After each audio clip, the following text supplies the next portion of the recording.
Afaan na tumsite garaatamaa koo yaaddu tola keetiin jiraadhe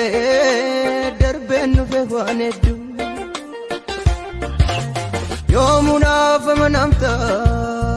asirraan qabu shakkii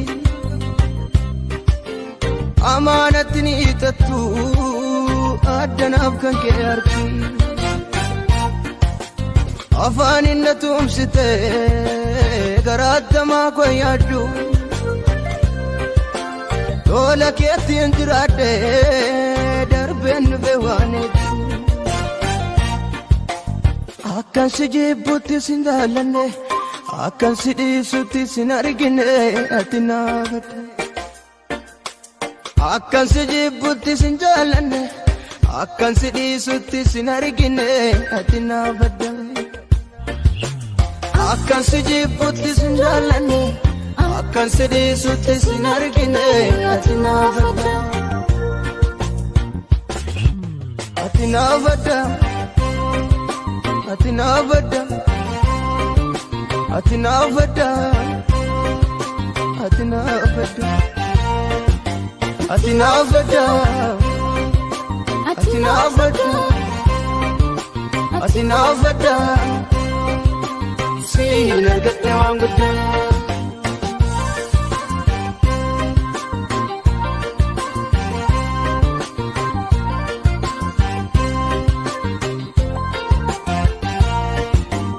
jaalalan siif qabu ibsuufi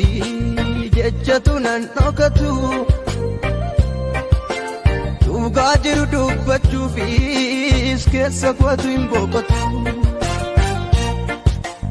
kee yoomuu nan dubbadha naannoo haalli jiru utuu tofii keenan laanne ana baraan kan jiru kee yoomuu nan dubbadha naannoo haalli jiru utuu tofii keenan laanne ana baraan kan jiru utuu tofii keenan laanne baraan gaddafa utuu tofii keenan laanne anoon argadhu ifa utuu tofii keenan laanne afaan guuteen dubbadhu utuu tofii keenan laanne boquu kooliin qabadhu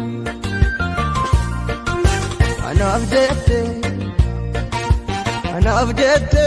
dhiigaa kee akka dhibaayyuutti dhangalaafte anaaf jette dhiigaa kee akka dhibaayyuutti dhangalaafte anaaf jette dhiigaa kee akka dhibaayyuutti dhangalaafte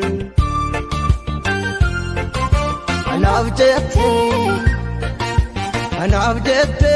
dhiigaa kee akka dhibaayyuutti dhangalaafte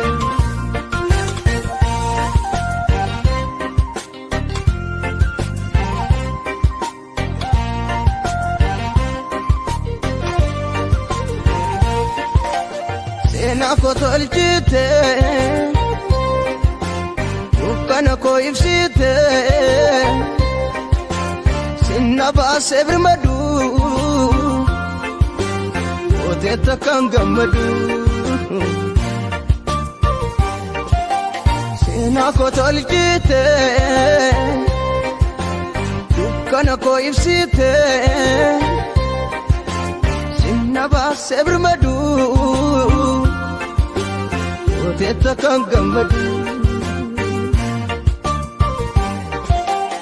ayyaana kenna ayyaanomsite ayyaanomsite ayyaana kenna ayyaanomsite ayyaanomsite ayyaana kenna ayyaanomsite ayyaanomsite ayyaana kenna ayyaanomsite ayyaanomsite anaaf jette dhiigaa kee akka dhibaayyuutti dhangalaafte